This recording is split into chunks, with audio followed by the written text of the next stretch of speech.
வணக்கம். இது நியூஸ் ஃபர்ஸ்டின் பகல் நேர பிரதான செய்தி அறிக்கை. வாசிப்பது விஜய் அபிநந்தன். முதலில் தலைப்புச் செய்திகள். பல்வேறு கோரிக்கைகளை முன்வைத்து யாழில் கருப்பு கொடி போராட்டம். கிழக்கு மாகாண முன்னாள் முதலமைச்சர் பிள்ளையானின் விளக்கமறியல் நீடிப்பு. எதிர்கால சந்ததியினருக்கு அச்சுறுத்தல் விடுவிக்கும் போதைப் பொருளை ஒழிப்பதற்கு அனைவரும் ஒன்றிணைய வேண்டும் என்கிறார் அமைச்சர் ரவி கருணாநாயக்க. இனி விரிவான செய்திகள். யாழ் பஸ் திரைப்படத்திற்கு முன்பாக இன்று கவனஈர்ப்பு போராட்டம் ஒன்று முன்னெடுக்கப்பட்டது.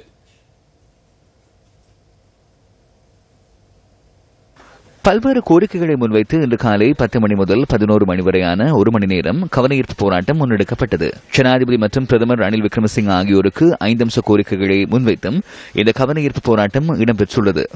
போர்க்குற்றத்திற்கு நீதி வேண்டும், இனப்பிரச்சினைக்கு இந்தியா, அமெரிக்கா மற்றும் ஐரோப்பிய ஒன்றியம் ஆகியவற்றை 3ஆம் தரப்பு மத்தியஸ்தமாக பயன்படுத்தி நிரந்தர தீர்வு பெற்றுக் கொடுக்க வேண்டும் என்பது கவனஈர்ப்பு போராட்டத்தில் ஈடுபட்டவர்களின் முக்கிய கோரிக்கைகளில் ஒன்றாக அமைந்திருந்தது. அத்துடன் தமிழ் கைதிகளுக்கு பொது மன்னிப்பு வழங்க வேண்டும் எனவும் கவனஈர்ப்பு போராட்டத்தில் ஈடுபட்டவர்கள் கோஷம் எழுப்பினர். தமிழ் தேசிய கூட்டமைப்பினர், வடமாகாண சபை உறுப்பினர்கள், பொதுமக்கள் உள்ளிட்ட பலர் இந்த கவனஈர்ப்பு போராட்டத்தில் கலந்து கொண்டிருந்தனர். யாழ் பல்கலைக்கழக மருத்துவ பீட மாணவர்களினால் இன்று கவனஈர்ப்பு பேரணி ஒன்று முன்னெடுக்கப்பட்டது. தனியார் மருத்துவ கல்விக்கு அரசாங்கத்தினால் அனுமதி வழங்கப்பட்டமைக்கு எதிர்ப்பு தெரிவித்தே பல்கலைக்கழக மாணவர்களால் இந்த பேரணி முன்னெடுக்கப்பட்டது. யாழ் பல்கலைக்கழகத்தில் ஆரம்பிக்கப்பட்ட இந்த பேரணி யாழ் பலாலி வீதியினூடாக யாழ் போதனா வைத்தியசாலையை சென்றடைந்தது. மருத்துவம் விலைக்கு விற்கப்படுவதாக பேரணியில் கலந்து கொண்ட மாணவர்கள் குற்றம் சுமத்தினர். இந்த பேரணியில் யாழ் மருத்துவப்பீட மாணவர்கள் மற்றும் யாழ் பல்கலைக்கழக மாணவர் ஒன்றிய மாணவர்களும் கலந்து கொண்டிருந்தனர். ஒரு அரசாங்கமானது அந்த மக்களுக்கு தனது அடிப்படை தேவைகளை வழங்க வேண்டுமே ஒழிய எந்த காலத்திலும் விற்க முனையக்கூடாது. அதை விற்கிறத மக்கள் ஏற்றுக்கொள்ள மாட்டாங்க. அதை விட இந்த மருத்துவ சேவை என்ற மகத்துவத்தை அனைவரும் புரிந்து கொள்ள வேண்டும். விலை போகக்கூடாது இந்த மருத்துவ சேவை என்பதுதான் எங்களுடைய முற்றுமுழுதான ஆவா. தரம் குறைந்த மருத்துவர்களை எந்த வகையில் உற்பத்தி செய்யக்கூடாது. பிரைவேட் மெடிக்கல் காலேஜ் இலங்கையில அங்கீகரிக்கப்பட்டு அரசாங்கத்தால் அங்கீகரிக்கப்பட்டு நடந்து வந்து கொண்டிருக்கின்றது. அதால வாங்கி கொண்டு எம்பிபிஎஸ் பட்டத்தை கொடுத்து வெளியில விடணும்.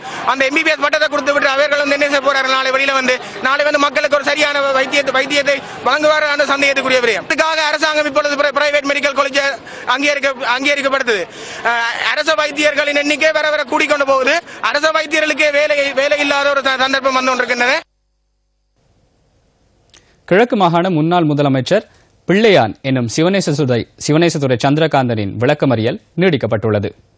சிவனேசத்துறை சந்திரகாந்தனை இன்று மட்டக்களப்பு நீதிவான் நீதிமன்றத்தில் ஆஜர்படுத்தியதை அடுத்து எதிர்வரும் 27ஆம் தேதி வரை விளக்கமறியலில் வைக்குமாறு நீதிவான் மாணிக்கவாசகர் கணேசராஜா உத்தரவு பிறப்பித்துள்ளார். எவ்வாறாயினும் எதிர்வரும் 26ஆம் தேதி நடைபெறவுள்ள கிழக்கு மாகாணத்தின் இந்த வருடத்துக்கான முதலாவது அமர்வில் கலந்து கொள்வதற்கு நீதிமன்றத்தினால் அவருக்கு அனுமதி வழங்கப்பட்டுள்ளது. தமிழ் தேசிய கூட்டமைப்பின் முன்னாள் பாராளுமன்ற உறுப்பினர் ஜோசப் பரராஜசிங்கத்தின் கொலை தொடர்பிலான விசாரணைகளுக்காக அவர் கைது செய்யப்பட்டிருந்தமை குறிப்பிடத்தக்கதாகும். இன்று நள்ளிரவு முதல் ஒரு ராத்தல் பானின் விலையை ₹1 அதிகரிப்பதற்கு அகில இலங்கை பேக்கரி உரிமையாளர்கள் சங்கம் தீர்மானித்துள்ளது. தமது சங்கத்தினர் நேற்று பிற்பகல் கூடிய போது இந்த தீர்மானம் எடுக்கப்பட்டதாக அகில இலங்கை பேக்கரி உரிமையாளர் சங்கத்தின் தலைவர் NK ஜெயவர்தன கூறினார். பானின் விலையை ₹5 அதிகரிப்பதற்கு சங்கத்தினால் அனுமதி வழங்கப்பட்டுள்ளதாக பல்வேறு வதந்திகள் பரவியிருந்த நிலையில் சங்கத்தின் அங்கத்தவர்கள் கூடி அது குறித்து ஆராய்ந்ததாக பேக்கரி உரிமையாளர் சங்கத்தின் தலைவர் குறிப்பிட்டார். பேக்கரி உற்பத்திகளுக்கான மா, சீனி உள்ளிட்ட மூலப்பொருட்களின் விலைகள் அதிகரித்துள்ள நிலையில் பானின் விலையை இன்று நள்ளிரவு முதல் ₹1 அதிகரிப்பதற்கு தீர்மானித்துள்ளதாக அவர் குறிப்பிட்டார். இதன் பிரகாரம் தற்போது ₹54 விற்கப்படும் ஒரு ராத்தல் பானின் விலை ₹55 அதிகரிக்கப்பட உள்ளது. ஊடகவியலாளர் பிரகீத் எக்னலிகோட காணாமல் போன சம்பவம் தொடர்பிலான விசாரணைகளுக்காக கிரித்தல ராணுவ முகாமின் புலனாய்வு பிரிவின் அலுவலகம் சீல் வைக்கப்பட்டு விசாரணைகள் ஆரம்பிக்கப்பட்டுள்ளதாக ராணுவம் தெரிவிக்கின்றது. ஊடகவியலாளர் காணாமல் போனதை தொடர்பில் நீதிமன்றம் கோரியிருந்த ஆவணங்களை பரிசோதனை செய்வதற்காக ராணுவம் மற்றும் போலீசார் கொண்ட குழு ஒன்று கிரித்தல ராணுவ முகாமிற்கு சென்றுள்ளதாக ராணுவ ஊடக பேச்சாளர் பிரிகேடியர் ஜெயநாத் ஜெயவீர குறிப்பிட்டுள்ளார். நீதிமன்றம் கோரியுள்ள ஆவணங்களை இலகுவாக தேடுவதற்காகவே ராணுவ தளபதியின் பணிப்புரைக்கு அமைய ராணுவ முகாமின் புலனாய்வு பிரிவின் அலுவலகம் சீல் வைக்கப்பட்டுள்ளதாக ராணுவ ஊடக பேச்சாளர் தெரிவித்துள்ளார். குறித்த ஆவணங்கள் கிடைக்கப் பெற்றதும் அதனை ஹோமாகம நீதவான் நீதிமன்றத்தில் ஒப்படைக்க உள்ளதாகவும் பிரிகேடியர் ஜெயநாத் ஜெயவீர கூறியுள்ளார். குவைத்தில் பல்வேறு பிரச்சினைகளுக்குள்ளான இலங்கை பணிப்பெண்கள் 80 பேர் இன்று நாட்டிற்கு திரும்பியுள்ளனர். குறித்த பெண்கள் குவைத் தூதுவராலயத்தின் பாதுகாப்பு முகாமில் தங்கியிருந்ததாக வெளிநாட்டு வேலைவாய்ப்பு பணியகம் தெரிவித்துள்ளது. ஒப்பந்த காலம் நிறைவடைந்த பணிப்பெண்கள், உரிய ஊதியம் வழங்கப்படாத பெண்கள் உள்ளிட்டோர் இதில் அடங்குவதாகவும் பணியகம் குறிப்பிட்டுள்ளது. பணிப்பெண்களிடம் மேற்கொள்ளும் விசாரணைகளுக்கு அமைய உரிய நடவடிக்கை எடுக்கப்பட்டதாகவும் வெளிநாட்டு வேலைவாய்ப்பு பணியகம் தெரிவித்துள்ளது. கடந்த வாரத்திலும் குவைத்திலிருந்து 70 இலங்கை பணிப்பெண்கள் தாயகம் திரும்பியமை குறிப்பிடத்தக்கது. கொழும்பு மாவட்டத்தில் தெரிவு செய்யப்பட்ட 100 பாடசாலைகளின் வாசிக சாலைகளுக்கு புத்தகங்களை வழங்கி வைக்கும் நிகழ்வு நிதி அமைச்சர் ரவி கருணாநாயக்க தலைமையில் நடைபெற்றது. இதன்போது போதைப்பொருள் ஒழிப்பு தொடர்பில் அமைச்சர் கருத்து தெரிவித்தார்.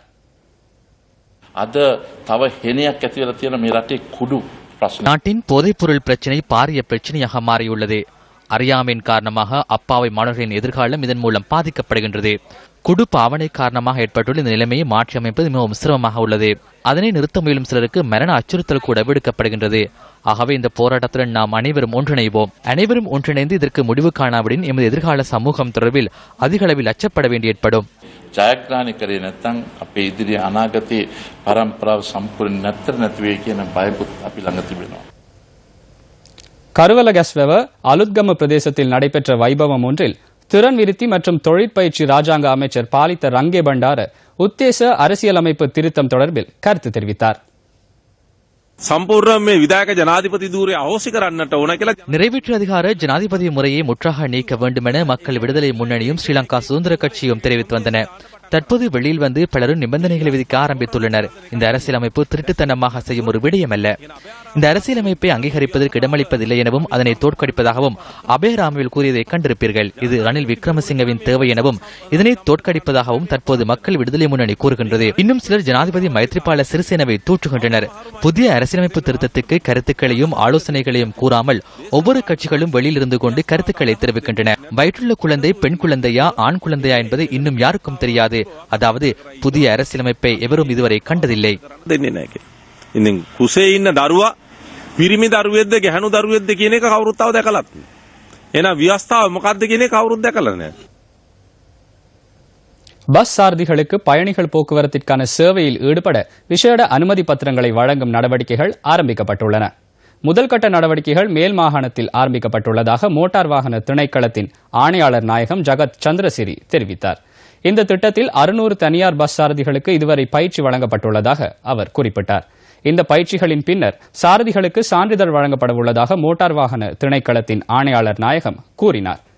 சாரதிகளுக்கு வழங்கப்படும் சான்றிதழின் பிரகாரம் இந்த வருடத்தில் சாரதி அனுமதி பத்திரத்தை புதுப்பிக்கும் போது அனுமதி பத்திரத்தில் பயணிகள் போக்குவரத்து என்ற நாமம் பொறிக்கப்படும் என ஆணையாளர் குறிப்பிடுகின்றார். இந்த விசேட நாமத்தை பெற்றுக்கொள்ளாத சாரதிகளால் எதிர்வரும் காலங்களில் பயணிகள் போக்குவரத்து சேவையில் ஈடுபட முடியாது என மோட்டார் வாகன திணைக்களத்தின் ஆணையாளர் நாயகம் ஜகத் சந்திரசிறி தெரிவித்துள்ளார்.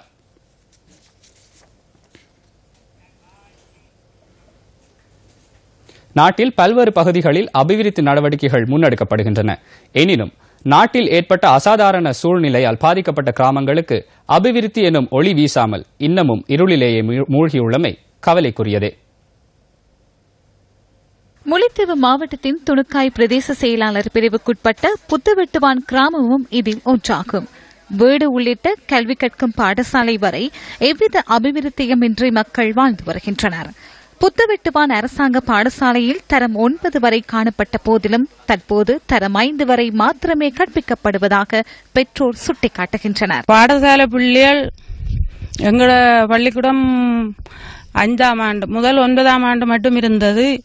தற்போது 5ஆம் ஆண்டு மட்டும்தான் இருக்கிறது. 5ஆம் ஆண்டு முடிவிட்டால் 6ஆம் ஆண்டுல இருந்து ஐயங்குளத்துக்கு கால்நடையாகவும் சைக்கிள்களிலும் உறவார மோட்டார் சைக்கிள்களிலும் பிள்ளைகள் போக்குவரத்து செய்து கொண்டிருக்கிறோம். அவைக்கு போக்குவரத்து கஷ்டம். வழியில் கொண்டு நடந்தாலும் எதுவும் தெரியாது. 5ஆம் ஆண்டுக்கு மேற்பட்ட பிள்ளைகள் படிக்கிறதா இருந்தால் சுமார் 7-8 கிலோமீட்டர்கள் நடந்தும் சைக்கிள்களும் போய் வர வேண்டிய நிலையில இருக்குது. தற்போது யானை பிரச்சனையும் தமது இயல்பு வாழ்க்கையை பெரிதும் பாதித்துள்ளதாக கிராம மக்கள் தெரிவிக்கின்றனர். இரவு வேளைகளில் தமது கிராமங்களுக்கு வரும் யானைகள் பயிர் செய்கையையும் சேதப்படுத்துவதாக மக்கள் அங்கலாய்க்கின்றனர். உயிர் அச்சுறுத்தலால் அல்லலுறும் தமக்கு உரிய தீர்வினை பெற்றுத் தருமாறு மக்கள் உரிய அதிகாரிகளிடம் கேட்டுக் கொண்டுள்ளனர். யானை என்று சொல்லியால நாங்கள் இரவுல நித்திர இல்ல, வீட்டிலே ஒரு தினம் பிள்ளையார்கள் வச்சு பார்க்கலாம். போக்குவரத்து இருந்தது, இப்ப போக்குவரத்து வசதி இல்ல. இன்னும் திரும்ப திரும்ப வேதனைப்பட எங்களை இடம்பெயர்ந்த காரணத்தால எல்லாரும் விட்டுட்டு போனால இங்க யானைகள் மற்றது எங்களுக்கு பள்ளிக்கூட வசதிகள் எல்லாம் முதல் இருந்தது பேர இல்ல. தபால் நிலைய கட்டடமும் பாழடைந்து காணப்படுவதால் பெரும் சிரமத்தை மக்கள் எதிர்கொள்கின்றனர். தற்போது தபால் சேவைகள் வேறொரு கட்டிடத்தில் இயங்குவதாக சுட்டிக்காட்டும் மக்கள் தபாலகத்திற்கு நிரந்தர கட்டிடத்தை நிர்மாணித்து தருமாறும் கோரிக்கை விடுக்கின்றனர். கடந்த பல வருடங்களாக இவ்வாறு பல்வேறு பிரச்சினைகளை எதிர்கொள்ளும் முல்லைத்தீவு மாவட்டத்தின் துணுக்காய் பிரதேச செயலாளர் பிரிவுக்குட்பட்ட புத்துவெட்டுவான் கிராம மக்களுக்கு உரிய தீர்வினை பெற்றுக் கொடுத்து நிம்மதியான வாழ்விற்கு வழி ஏற்படுத்திக் கொடுக்க வேண்டியது உரிய அதிகாரிகளின் கடமையல்லவா? தகவலோடு நியூஸ் ஃபர்ஸ்டின் பகல் நேர பிரதான செய்தி அறிக்கை நிறைவு பெறுகின்றது. எமது மணித்தியால செய்திகளை பிற்பகல் 2:25 எதிர்பாருங்கள். வணக்கம்.